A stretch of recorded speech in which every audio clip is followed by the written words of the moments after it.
सिंहस्थासाठीचा 24,000 कोटींचा आराखडा हा भाजप हायजॅक करत असल्याची धुसफूस महायुतीत सध्या सुरू असल्याचं बघायला मिळतंय। कुंभमेळ्याच्या कामांबाबत मंत्री छगन भुजबळांकडून आढावा बैठकीला सुरुवात करण्यात आली आहे। एकनाथ शिंदे यांच्या नगरविकास खात्याने सुद्धा कंत्राटांची माहिती मागवली आहे। या निविदांसोबत शिवसेना राष्ट्रवादीला विचारात घेतलं नसल्याची चर्चा आहे। परराज्यातल्या कंपन्यांना निविदा दिल्या जात असल्याची दबक्या आवाजात चर्चा होती। कुणाला कंत्राट दिली याबाबत मित्रपक्ष अनभिज्ञ असल्याचंही कळतंय।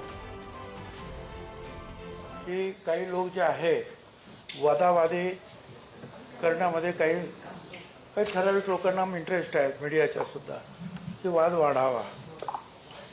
तर मी इथे काही पालकमंत्री म्हणून आलो नाही, पण मंत्री म्हणून जे आहे कुठली कामं काय होतात ते समजून घेण्याचा माझा अधिकार आहे, किंबहुना तो आमदारांचा सुद्धा आहे। आणि त्याच्यामध्ये माहिती आपल्याला घेणं, आपल्याला काही माहिती असेल तर ती त्यांच्याबरोबर शेअर करणं, त्यांना सांगणं, यासाठी मी केवळ बरं मागचे 2 कुंभमेळे आपण केले की त्या कंपन्यांची नावं वगैरे मी जाणून घेणं हे माझं काम नाही। माझं काम एवढ्या पुरतं होतं की तुम्ही म्हणतात त्याप्रमाणे काही कार्टेल झालं आहे का, कामं वाटून घेण्याच्यासाठीची ज्याला तुम्ही क्लबिंग वगैरे काय काय म्हणतात ते, आणि त्यातून काही नुकसान सरकारचं होतं आहे का, काय आहे ते तपासतायत। तुम्हाला काय त्रास होतोय त्यांनी आढावा घेतला तर मला एक काही कळत नाही।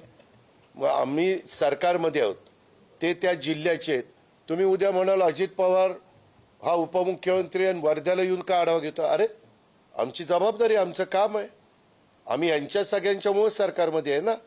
उद्याच्याला आढावा घेऊन काही महत्त्वाचे प्रश्न जर त्यांच्यासमोर आले आणि ह्याच्या संदर्भातली कमिटी उद्या CMच्या अध्यक्षतेखाली असेल तर त्या कमिटीमध्ये दादाजी भुसे पण असतील, त्या कमिटीमध्ये म्हणजे त्या भागातले आमदार म्हणून, म्हणजे कुंभमेळा ज्या भागात येतो त्या भागातले सगळे मंत्री त्याचे सदस्य असतील। छगन भुजबळ हे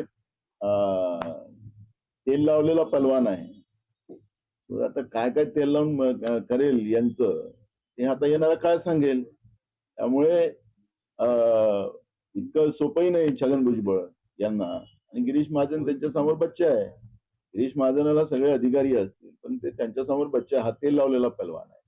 त्यामुळे सिंहस्थ कुंभ मेळावा हा चांगला व्हावा, कुठलंही करप्शन त्याच्यामध्ये होऊ नये। जगभरातून येणारे साधू संत आणि जेवढे त्या ठिकाणी यात्रेकरू येतील त्यांची चांगली व्यवस्था व्हावी। आपला आपला अधिकार आहे मागणी करायचा, आपापला विचार आहे। शेवटी अंतिम निर्णय मुख्यमंत्री घेतील, शेवटी मुख्यमंत्र्याचा अधिकार आहे।